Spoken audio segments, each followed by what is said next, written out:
Hello everyone, my name is John. Welcome back to the channel. Today we're going to be talking about the USDA and a dual mandate. Now, if I was to ask you if the USDA had two dual mandates, they had an obligation to agriculture and they had an obligation to public health, you would say that's not that big of a deal. They can do two things at one time, right? Well, what if I told you that one of those obligations was in conflict with the other?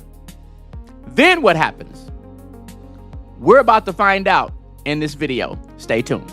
The USDA houses both agencies that promote agricultural products and agencies that develop federal nutrition guidance. But the real conflict of interest isn't what most people think. It's not that the beef industry controls dietary recommendations, it's that the processed food industry does, and they've been using plant-based guidance to sell more of their products for decades. The USDA's organizational structure creates an obvious tension. The Agricultural Marketing Service oversees programs that promote American agricultural products, including commodity checkoff programs funded by farmers and ranchers. These programs created slogans like "Beef, it's what's for dinner and got milk." The Beef Checkoff had approximately $42 million in funding for fiscal year 2024. The Pork Checkoff forecasted $85 to $88 million for the same period. Meanwhile, another division of the same department, the Food and Nutrition Service, through its Center for Nutrition Policy and Promotion, develops the Dietary Guidelines for Americans. These guidelines shape what 30 million school children eat at lunch, influence $100 billion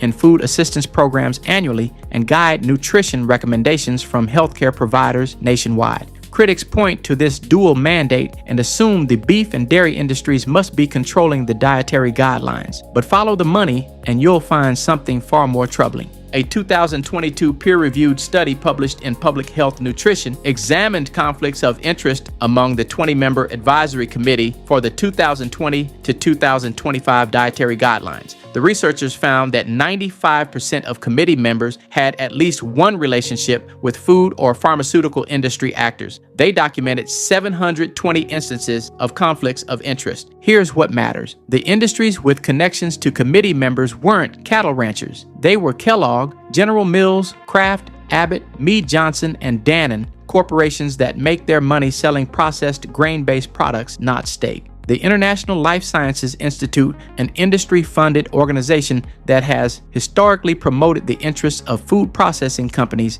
had ties to 11 of the 20 committee members, 11 out of 20. That's more than half the committee connected to an organization that exists to advance the agenda of companies like Coca-Cola, PepsiCo, and Nestle. The study also found that 4 out of 6 members on the Pregnancy and Lactation Subcommittee had conflicts involving manufacturers of breast milk substitutes, formula companies that profit when mothers don't breastfeed. While the researchers couldn't prove these relationships directly influenced specific recommendations, they concluded that the vast majority of DGAC members had at least several conflicts of interest directly relevant to their work on the scientific report. So, when the 2015 Dietary Guidelines Advisory Committee recommended that Americans eat dietary patterns higher in plant-based foods and lower in animal-based foods, who benefited? Not cattle ranchers, not dairy farmers, the corporations that sell cereal, crackers, pasta, bread, and plant-based processed foods, products with massive profit margins made from cheap commodity grains.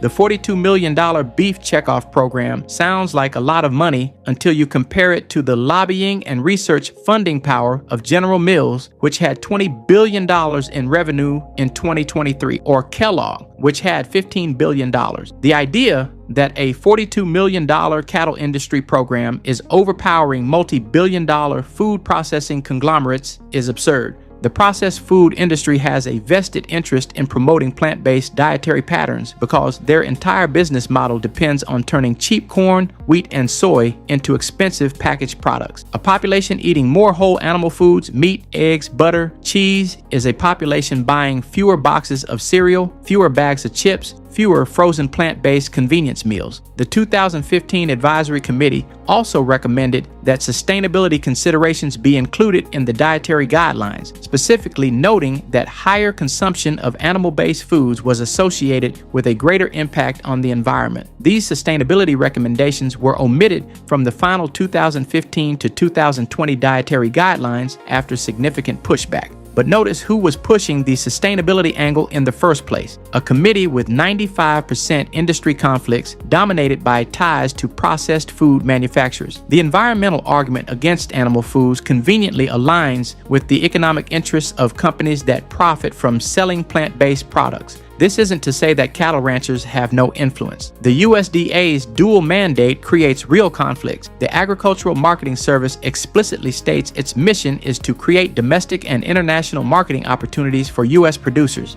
That same department develops dietary advice. It's a structural problem, but the influence flows in the opposite direction from what most people assume. The dietary guidelines don't tell Americans to eat more beef because the beef industry controls the process. The dietary guidelines suggest eating less animal-based foods because the processed food industry, vastly larger and more politically powerful, benefits from that recommendation.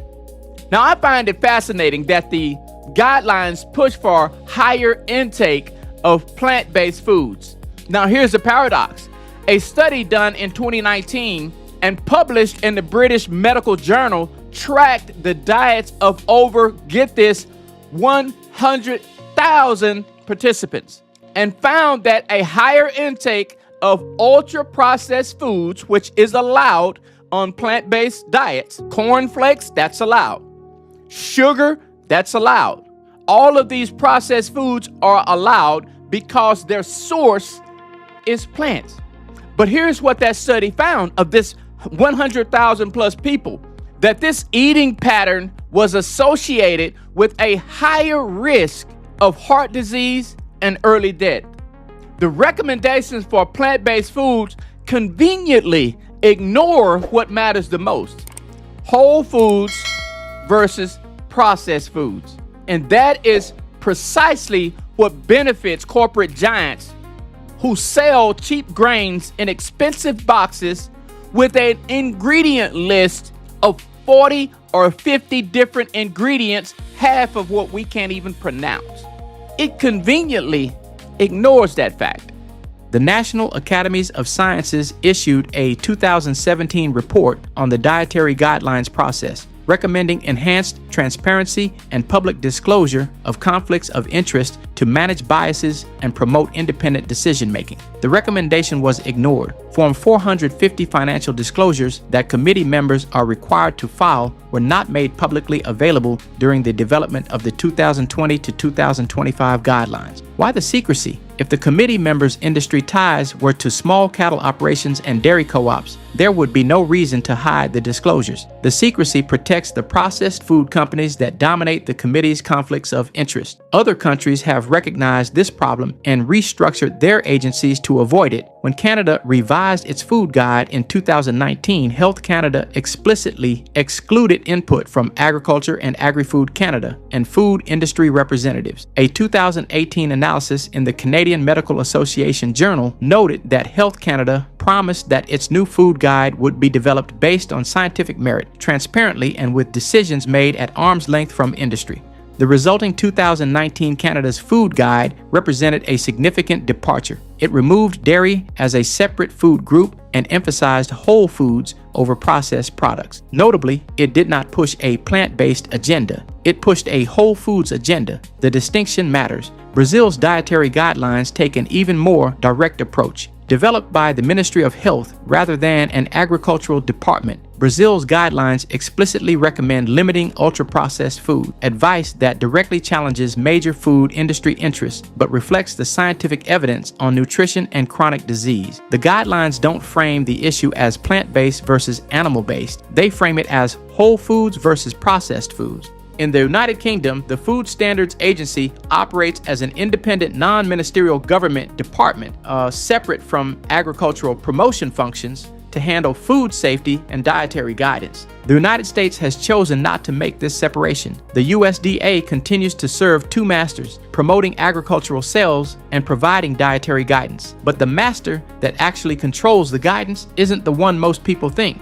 Food policy expert Marion Nestle, in her book Food Politics, documented how industries that are supposed to be regulated end up having significant influence over their regulators, a phenomenon scholars call regulatory capture. The USDA Dietary Guidelines are a textbook case, but it's not cattle ranchers doing the capturing. It's Kellogg, it's General Mills, it's the International Life Sciences Institute representing Coca-Cola and PepsiCo. The checkoff programs for beef and pork are a distraction. They are visible, easy targets that allow the real power players, multi-billion-dollar food processing conglomerates, to operate in the background while critics focus on $42 million in beef marketing. The question isn't whether USDA employees are acting in bad faith. Most are dedicated public servants working within a broken system. The question is whether the institutional structure and the industry capture of advisory committees make fully independent, science-based dietary guidance possible. When 95% of the committee developing America's dietary guidelines has financial ties to the processed food industry, and when those guidelines just happen to recommend eating patterns that benefit processed food sales, it's worth asking whose interests are actually being served. The 2025 to 2030 dietary guidelines are currently in development. The committee members have already been selected. Their conflicts of interest exist. They always do.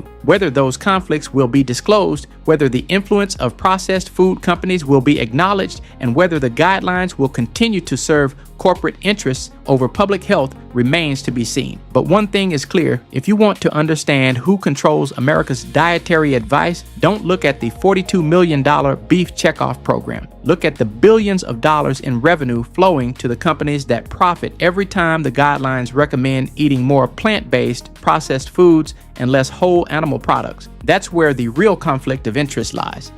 Now, before we end this video, I think it's important to point this out. I'm not the type that will bash anyone's diet. You have people who are out there who are struggling with weight and they're struggling with health.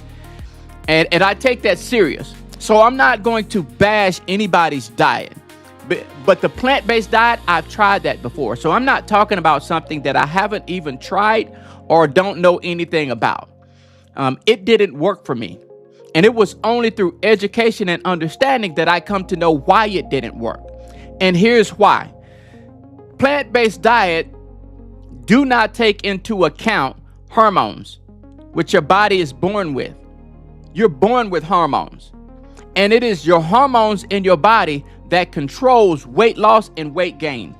And so what a plant-based diet does not account for is the hormones. Because of that, processed foods are allowed.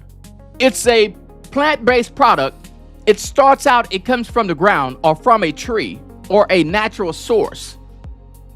But it comes into a factory through the back door, and it goes through a long line of processes, including large vats where all these chemicals are added, sugars are added, starches are added, and it comes out the other end a completely different product than it was when it came through the back door. And because of this, you have this highly processed food that is allowed according to the plant-based diet, but it has a devastating effect on your body because of the hormones that it triggers. What are the hormones? The hormones are insulin and glucagon. When you're eating a food that spikes your insulin, or you flood your bloodstream with glucose, insulin is going to be triggered, and its job is to get that glucose out of your bloodstream. Well, what's it going to do with it? It's going to store it in your fat cells. That's an inarguable fact. And as long as you're storing glucose in your fat cells, you cannot lose weight. But when you're eating foods that do not flood your bloodstream with glucose, glucagon is triggered, the other hormone. And what glucagon will do is it will access your reserve energy in your fat cells, take that energy out and burn that for energy instead. So now you're burning your fat cells instead of storing it. And that process of storing or burning your own reserve fat cells is a hormonal process. So if you keep your insulin low, glucagon will burn your body's stored energy. Well, how do you do that? With a low carb and low sugar diet.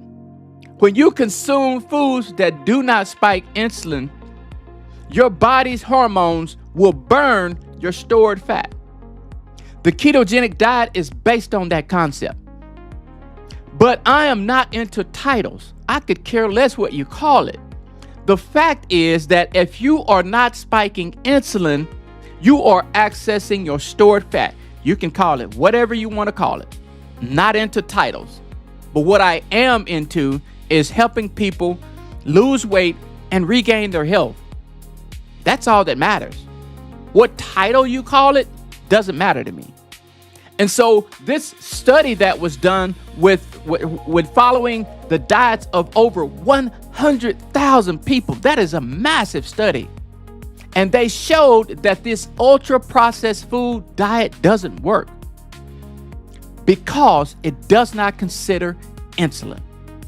And we have a 40 or 50-year history that proves it doesn't work. The dietary guidelines that talks about eating grains and all of these other processed foods and less meat, animal product, protein, and fat doesn't work. It never has and it never will. So it's something that I would hope you consider. It's too important to ignore. So that's it for now. Don't forget to like the video, subscribe to my channel, and we will see you in the next video. Bye for now.